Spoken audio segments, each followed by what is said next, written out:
السلام علیکم ورحمۃ اللہ وبرکاتہ۔ محترم احباب و اخوات، امید کہ آپ سب خیر و عافیت سے ہوں گے۔ اللہ تعالیٰ شاداں و فرحاں رکھے۔ آج ہم ایک ایسی آسمان رسالت کے درخشندہ، چمکتے دمکتے روشنی، نور اور ستارے کا تذکرہ کر رہے ہیں جن کو دنیا بہت کم جانتی ہے، جو خود خاتون جنت ہے، جن کا نام اسم گرامی ہے سیدہ حضرت ام کلثوم بنت عقبہ رضی اللہ تعالی عنہا۔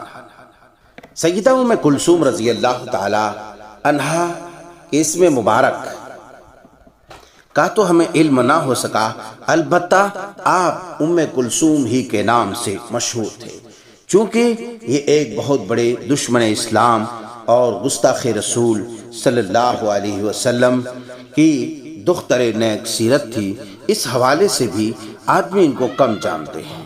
ان کا سلسلہ نسب یہ ہے: ام کلثوم بنت عقبہ بن ابو معید بن ابو عمرو ابن امیہ بن عبد شمس بن عبد مناف۔ ان کی والدہ کا نام عروہ بنت کریس تھا۔ سیدنا حضرت عثمان رضی اللہ تعالی عنہ اور سیدہ حضرت ام کلثوم رضی اللہ عنہا دونوں باہم اخیافی بہن بھائی ہیں۔ سیدہ ام کلثوم کا والد عقبہ ابن ابی معید قبیلہ بنو امیہ کا ایک ممتاز فرد اور صاحب عز و جاہ شخص تھا۔ اسے اسلام اور جانصاران اسلام سے شدید عداوت اور نفرت تھی۔ وہ نہیں چاہتا تھا کہ اسلام قبول کر کے یا مسلمانوں سے کسی نوع کی رعایت کر کے اپنے خاندان اور دوسرے سرکردہ لوگوں میں اپنی عزت و عظمت کو داغدار کرے، لیکن منظور خداوندی کچھ اور ہی تھا۔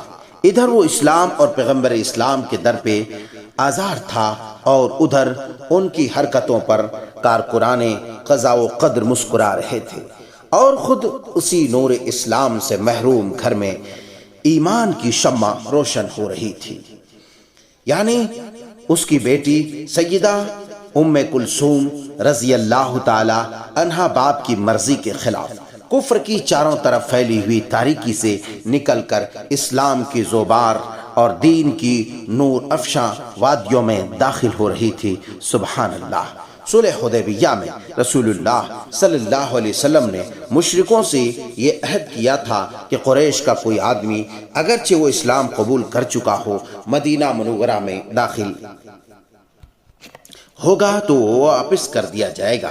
اب ام کلثوم اس معاہدے اور شرط کے روح سے بڑی متحیر تھی، کیونکہ انہوں نے صلح حدیبیہ کے بعد مکہ سے مدینہ کو ہجرت کی تھی، اور ہجرت بھی بڑی تکلیف دہ اور حیران کن انداز سے کی تھی۔ یہ خاندان بنو خزاعہ کے ایک شخص کے ساتھ پیادہ اللہ اکبر یعنی پیدل چل کر کے مکہ سے مدینہ روانہ ہوئی تھی۔ چونکہ یہ کفار مکہ سے چھپ کر اور بھاگ کر نکلی تھی، اس لیے ان کے بھائیوں ولید اور عمارہ کو معلوم ہوا تو بہن کے تعاقب میں نکلے، اور ام کلثوم رضی اللہ تعالی عنہا کے مدینہ پہنچنے کے دوسرے روز یہ بھی مدینہ جا پہنچے۔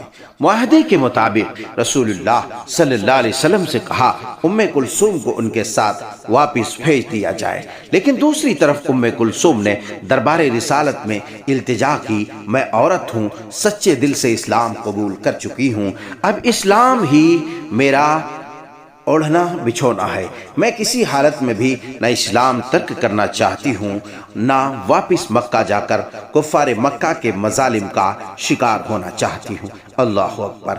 میں عورت ہونے کی وجہ سے جسمانی اعتبار سے معاشرے کا ایک کمزور فرد ہوں، مجھے خطرہ ہے کہ یہ لوگ مجھے مختلف قسم کے مصائب میں مبتلا کر دیں گے، اس لیے میں فریاد کناں ہوں کہ میری حالت پر رحم کیا جائے، میری جان کی حفاظت کی جائے اور میرے اسلام کا تحفظ کیا جائے، اور یہ اسی صورت میں ممکن ہے کہ مجھے کفار مکہ کے سپرد نہ کیا جائے، ایسا نہ ہو کہ میں ان کے مظالم برداشت نہ کر سکوں اور اسلام چھوڑنے پر مجبور ہو جاؤں۔ معاہدے کی روح سے رسول اللہ صلی اللہ علیہ وسلم اس سلسلے میں بہت پریشان ہو گئے، مگر چونکہ شرط معاہدہ میں عورتوں کی واپسی کا ذکر نہ تھا، اس لیے اللہ تعالیٰ کی طرف سے سورہ ممتحنہ کی یہ آیت شریفہ اتری جس نے معاملے کی پوری طرح وضاحت کر دی۔ اللہ اکبر، اللہ اکبر۔ خدا کی قسم اے دنیا والو، اپنے رب قدیر و کریم پر جس قدر قربان ہو جاؤ، ان کی مہربانیوں کا شکریہ ادا نہیں کیا جا سکتا کہ کس طریقے سے اللہ اپنے ایک مجبور و مقہور بندی کو، ایک باندی کو کس طریقے سے بچاتا ہے۔ سورہ ممتحنہ کی آیت کریمہ کے یہ الفاظ ہیں۔ اعوذ باللہ من الشیطان الرجیم يا أيها الذين آمنوا إذا جاءكم المؤمنات مهاجرات فامتحنوهن الله أعلم بإيمانهن فإن علمتموهن مؤمنات فلا ترجعوهن إلى الكفار۔ سورہ ممتحنہ آیت 10۔ مسلمانوں، جب تمہارے پاس مسلمان عورتیں ہجرت کر کے آئیں تو ان کا امتحان کرو، اللہ ان کے ایمان کو خوب جانتا ہے۔ اگر تمہیں یہ معلوم ہو جائے کہ مسلمان ہیں تو ان عورتوں کو کافروں کے حوالے نہ کرو۔ سیدہ ام کلثوم بنت عقبہ ابن ابی معیط رضی اللہ تعالی عنہا اب تک غیر شادی شدہ تھی۔ مدینہ منورہ ہجرت کر کے آئیں تو ایک بلند مرتبہ صحابی سیدنا حضرت زید بن حارثہ رضی اللہ تعالی عنہ سے ان کا نکاح کر دیا گیا۔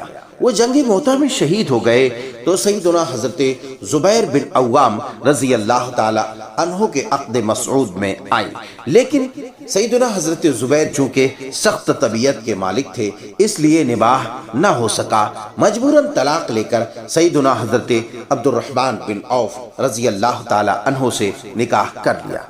وہ بھی وفات پا گئے تو فاتح مصر سیدنا حضرت مستجاب الدعوات عمرو ابن عاص رضی اللہ تعالی فاتح مصر سیدنا حضرت عمرو ابن عاص رضی اللہ تعالی عنہ سے عقد کر لیا۔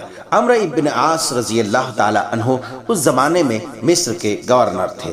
اس نکاح پر ایک ہی مہینہ گزرا تھا کہ سیدہ ام کلثوم رضی اللہ تعالی عنہا وفات پا گئیں۔ انا للہ و انا الیہ راجعون۔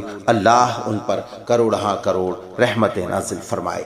سیدنا حضرت زبیر بن عوام رضی اللہ تعالی عنہ سے ایک لڑکی زینب پیدا ہوئی اور حضرت عبد الرحمن بن عوف رضی اللہ تعالی عنہ سے ابراہیم، حمید، محمد اور اسماعیل پیدا ہوئے۔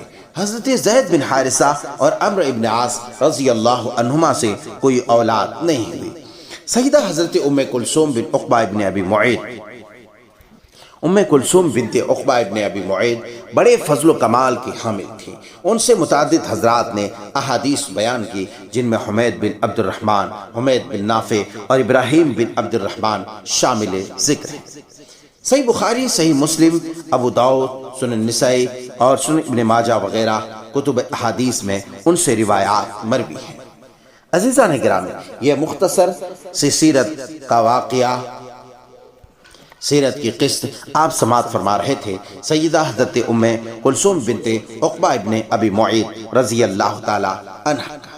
امید کہ یہ باب آپ کو پسند آئے ہوں۔ اگر آپ کو پسند آئے ہوں تو زیادہ سے زیادہ شیئر کریں، کمنٹس کے ذریعے اپنے تاثرات کا اظہار کریں، لائک کریں اور چینل کو سبسکرائب کرنا نہ بھولیں۔ والسلام علیکم ورحمۃ اللہ وبرکاتہ۔